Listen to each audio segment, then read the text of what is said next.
morning, guys. Now we are gonna jump straight into this. We're not gonna mess around because we got a big map, and this is like throwing back to New Zealand times. We got map. I am gonna go through all of the places that I recommend in Budapest. I'm going to show you places to eat. I'm going to do overlays of all these places, talk to you about public transport, how the city is laid out. So basically, this is a guide for anyone wanting to visit Budapest. I will not run through every tourist attraction that there is, but I am picking out my favorites, where I enjoy drinking coffee, the sites I like to see and have enjoyed for the past year. So let's get into the map.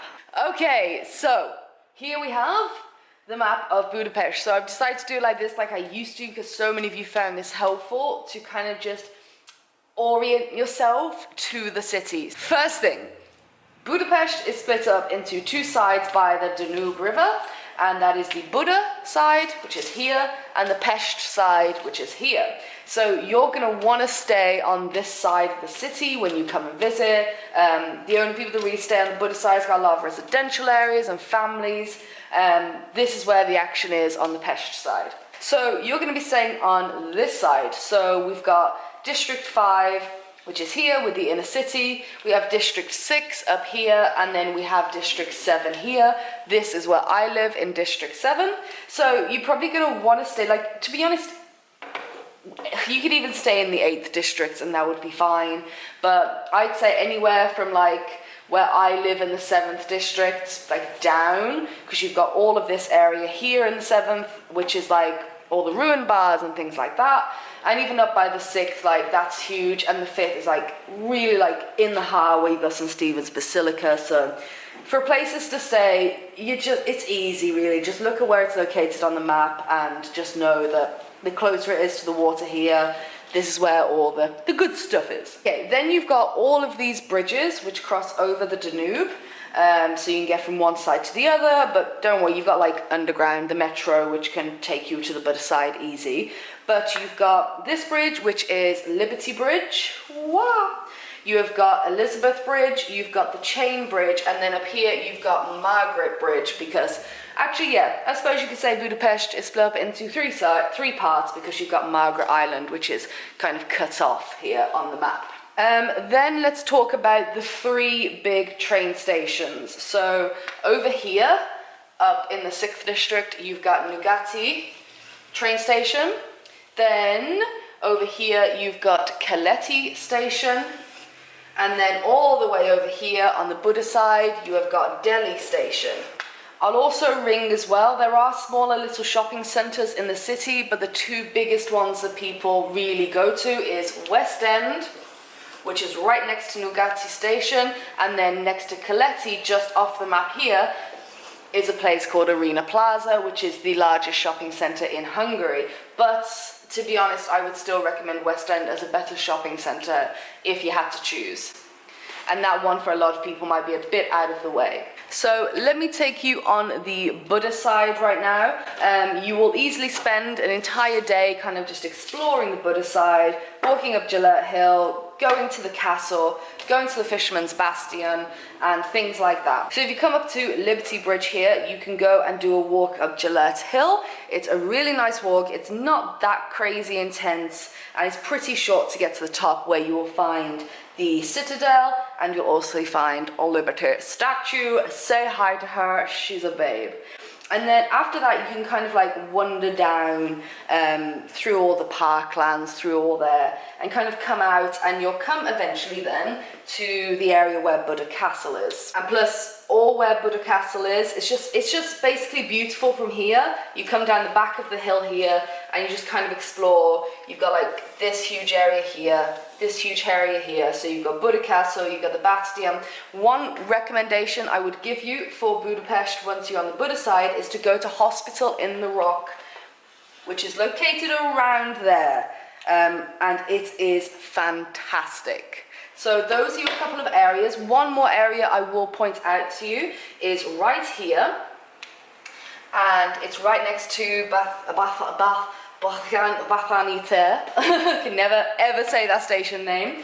And there's a little outdoor beer with a beer garden, and the reason you should probably come here is because right across the water on the Pest side is the very beautiful, very famous Parliament House, and from here you get a fabulous view of it. Okay, so I'm going to change the camera angle now and kind of get you a little bit closer into the Pest side now that we have done this side. You've got a train station here called Die Ter, which is where a lot of different metro lines pass underneath, and like all of this area behind it is what you'd like call the inner city, like loads of restaurants here next to the water, not on the water, just back from the water. Well, I would recommend those. A lot of tourists stay around this area, around District 5 and stuff like that. Don't eat there if you can help it. There's a lot of touristy restaurants. There is a hell of a lot of places that mark their prices in euros and not forints, and yeah, you're just gonna pay more if you eat there. Not far from the inner city, like up here, you've got St. Stephen's Basilica. Is at the Basilica, definitely go into Cathedral and then also walk to the top of the cathedral because the view is spectacular. If you would like to pick up some coffee around here, I can't remember the name of this cafe place, but I will put it up on the screen. But it's literally just around the corner from the Basilica, and there's also another great one here called Espresso Embassy. Okay, so all down this street here is where you're gonna find a lot of bars. You've got the Jewish Quarter on that side, and you've got like Simpler, the big ruined bar. You got Fujudva. So let me just mark out, let's do red because the pen seems to be working a little bit. So where are we? So we've also got this huge road here that you can see with the yellow. All of these are like the transport lines.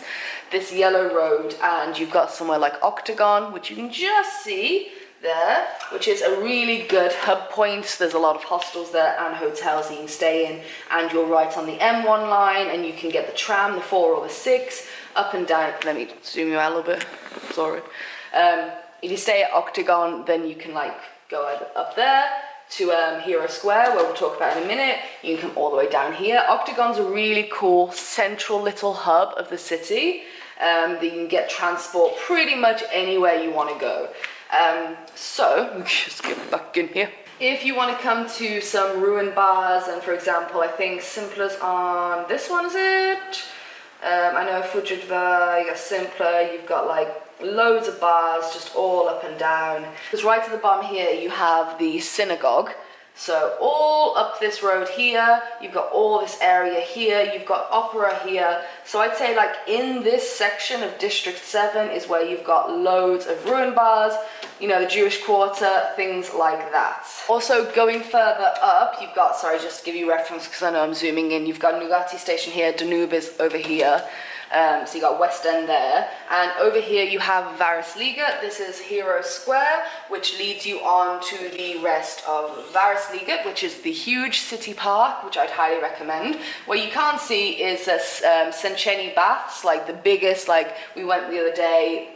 What our favorite easily baths to go to is literally like in the center, and like I was saying, even if you were at Octagon, you can just boom get the M1 straight up to Sencheni Station and get off right in front of the spa, or you can get off here right by Hero Square. That's why anywhere on this kind of like cross section between Octagon, Opera, like all around here is a fantastic area if you're really into like getting around really easily, being close enough to the action. It could be a bit, it's very busy here, so just be warned. It can be very noisy, especially if you're coming into the area we were talking about with all the ruin bars.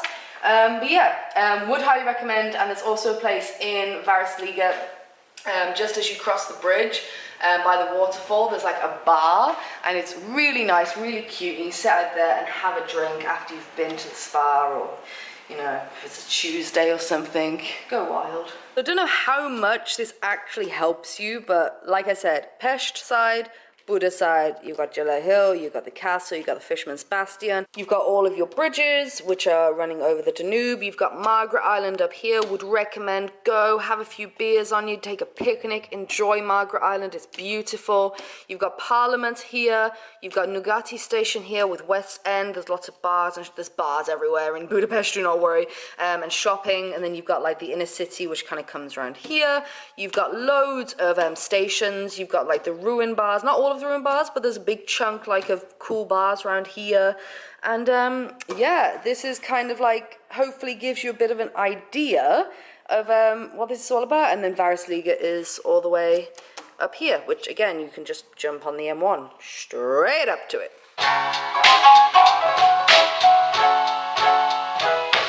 Okay, so now we've discussed that, let's talk about transport really quickly. So you have to purchase your ticket before you get on any transport in Budapest. I have met people, if you're watching, hi by the way, who got caught. They will fine you. So you will find these ticket machines all over the place, for the metro, for the trams, near the bus stops. Not every bus stop, but you'll see them dotted around. And on there you can simply buy a single ticket, which will get you onto anything in the city for 350 forint. The only place is on a bus. You can buy a ticket on a bus, but I think now it's 450 if you buy on a bus. Now you can buy a 10-pack of these single-use tickets, which would be very, very handy. But they also have, like, I think 1-day pass, 3-day pass. They have a 1-month pass. I think they have a 1-week pass. But just look out for those ticket machines and see what's best for you. But the transport is just fantastic in Budapest. I cannot knock it. It's brilliant. It's an easy way to get around, but what I would say is get a ticket. Also, you have to validate the ticket. There are little yellow boxes just before you get on the escalators in the metro, just on when you board the buses, everywhere. You have to validate it by just sticking it in. It'll beep, it'll stamp your ticket, and that shows that you've used it. If you don't validate it, you'll get fined as well. Anyway, sorry, I'm going to get back to editing this. I just wanted to jump in and say that.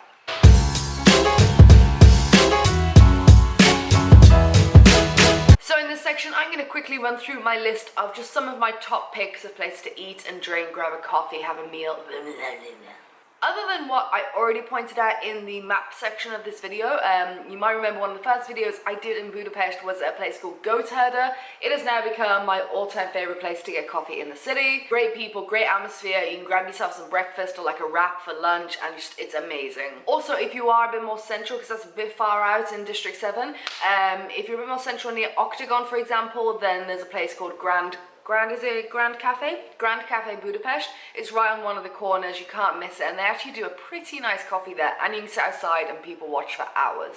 Some of my favorite places to drink in this city have to be Fudge-Udvar. You know that's my favorite because of all the arcade games they have, really cheap beer, and it's very central. Also got Fichete Kucha, which you might have seen me go to a lot in past weekly vlogs. It's like really nice little wine bar, and they have loads of tapas, which is so good. Would recommend. You've got a really cool, like, undergroundy kind of speakeasy kind of place, which is called Hotsy Totsy. Would 100% recommend. They do not have menus out because you just basically tell them a spirit and they ask you a couple of questions and they make you a custom drink. And it's not that as expensive as it sounds. And of course you have Simpler, which is like the most famous ruin bar in all of Budapest, and it's famous for a reason. Go, enjoy, have a drink, wander around all the rooms upstairs and downstairs. It's a crazy place. And then one of my other ones that's favorite, which is kind of near a West End side of the city, is a place called Edison Bar and Ink. It's got some amazing craft beers. The staff are super lovely, and yeah, it's just a nice little place if you want to go and chill out and have some really nice beer. Okay, so some of the restaurants. So one of them, I'm actually going to start with a chain of restaurants called Hummus Bar. You're gonna like hummus, to be honest, not gonna lie, it's an important part of their meals, but you'll find them dotted all over the city, Hummus Bar, and it's great if you just want a big bowl of hummus with mushrooms and chickpeas, and oh, it's just falafel and bread, and it's so good. Another favorite one, which every time I go into, I only have one thing off the menu. I've never faltered on that, and that is the bean burger from Cosmos. This is a 100% vegan restaurant, and the bean burger with cheese and fries, oh my god, it's next level. It's amazing. Then you have the classic Na Finish. It's another vegan restaurant, and they used to have two branches, one right next to my house, which was amazing, and then they closed that down, so they only have one in the city now, but they do a lot of cakes and pastries, and it's like full sit-down dinner or lunch, and they do pizzas. Oh my god, the cheesiest pizzas. Oh, mamma mia. A new one that Ishi and I have taken a fancy to is a place called Veganeria Bistro. Anyway, I'm going to write these down somewhere. It's very nice, would recommend. Don't think I have any footage of it though. And the last one is kind of like a curveball because it's a place called Sir Lancelot. Now, you have to reserve a table there, but it's a medieval night experience. But they do like sword fighting, fire eating, like crazy stuff like that, and it's a fantastic night. I'm throwing that in as a bit of a curveball just because it's a fantastic night and it's so much fun. Guys, this video might seem a little... Okay, I need to close those windows because we know what it's like. They're gonna keep getting me to the last second of me leaving here. I'm actually leaving tomorrow. Okay, I'm gonna end this video with a few more little tips. Sorry if this video has been a bit all over the place. I didn't want to do a 50 things to do in Budapest video because I could do tons like that. I thought, because you can Google that anyway, and all the things that come up you should do. I thought this is the best way I can give value of someone who has spent a lot of time in this city. So I really hope it helped you out. One thing before we go, which I should have done at the start, how to get from the airport to the city. Okay, now you can get a taxi. With that, there are stands outside of the terminal. They're big, yellow, bright stands. You will be asked if you want a taxi inside the terminal. They are not registered taxi drivers. Say no to them. Go straight out. You have to queue. Go up to... You can't miss the ticket counters for the taxi. They're official, they're bright, and people will be queuing up. You tell them the address of where you're going. They print you out a ticket. It's assigned to a driver. You wait for that driver to pull up. Give him the ticket. He takes you. That's if you want to get a taxi. If you want to get a bus, there is the 200E and the 100. Is the 100E? Yeah. 200E and the 100E. Now, the 100E is about 10 months old. I think it came out not long after we got here last year, and it's actually a new direct bus route, well, not new anymore, but it is pretty direct. It takes you from Terminal 2, where you'll be landing, and it takes you directly to Diekfrank in the center of the city. You can also get off at Astoria as well, I think. You have to get a special ticket for that airport bus. So that one costs 900 forint, which is about just under £3, something like that. I'm not sure what the exchange rate is, but it's about £2.80, £3. If you get the 200E, you have to change buses, but you can ride on the single tickets, which are 350. My advice, if you're heading into the city, go outside. You can buy the ticket from the driver as soon as you get on, 900 forint. If you don't have any cash, then the ticket machines we talked about earlier, they are also by the buses, and you can buy, make sure you click airport ticket. It'll be 900 forint, and you can pay on card if that's something, you know, you want to do if you've got no cash. That is what I want to end it on. Just a few little tips for the airport that might be helpful. Yeah, my hair really does sum up how everything is going. We were just packing all morning. We've got to clean the apartment. Tomorrow we are leaving, and hopefully tomorrow we're going to be doing a live stream, the last live stream for a while. So if you want to stick around for that, then hopefully, cannot promise, but 99% sure we are going to do one tomorrow in the evening before having an early night, because we will be leaving Budapest at like 3 AM. That's me. That is the state of the nation. I hope you enjoyed this. If you have any more questions, please leave them down below. There's no way I could fit absolutely all of my knowledge of Budapest in one video. I just thought this might help you out if you think you want to come here, which I would 100% recommend that you do. Yeah, give it a thumbs up if you liked it and let me know what you thought. Subscribe if you're new here, and we're going to be going on a journey real soon, in less than 48 hours. Wow. All right, I need to finish this video. Hope you enjoyed it. Love you. See you. I have no idea when I'm seeing you, but yeah, Facebook, Twitter, and Instagram. That's where I'll see you next. All right.